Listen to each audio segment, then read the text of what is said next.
ભરૂચ ખોડલધામ વિદ્યાર્થી સમિતિ અને ખોડલધામ સમિતિ ભરૂચ દ્વારા એક મોટિવેશનલ કાર્યક્રમનું આયોજન કરવામાં આવ્યું છે।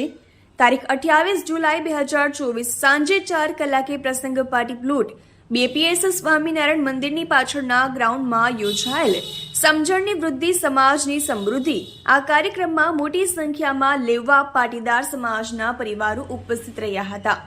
આ કાર્યક્રમમાં સૌરાષ્ટ્રના સહકારી આગેવાન અને ધારાસભ્ય જયેશભાઈ રાદડિયા ઉપસ્થિત રહ્યા હતા।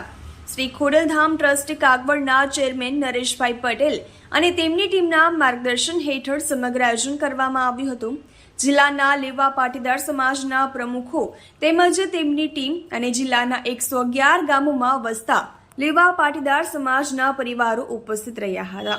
આ કાર્યક્રમમાં ઉપસ્થિત સમાજના પરિવારોને વિદ્યાર્થીઓના પ્રેરણા સ્ત્રોત તેવા મનીષ વઘાસિયા, સુરત અને હાર્દિક સોરઠિયા રાજકોટ મોટિવેટ કરવામાં આવ્યા હતા। સાંજે 4 કલાકે BAPS સ્વામિનારાયણ મંદિરના કોઠારી સ્વામીના હસ્તે દીપ પ્રાગટ્ય તથા ટ્રસ્ટીઓનું ખેસ પહેરાવીને સન્માન કરવામાં આવ્યું હતું। 4:30 કલાકથી મોટિવેશનલ કાર્યક્રમની શરૂઆત થઈ હતી, તો આ સાથે જ મહાપ્રસાદનું પણ આયોજન કરવામાં આવ્યું હતું।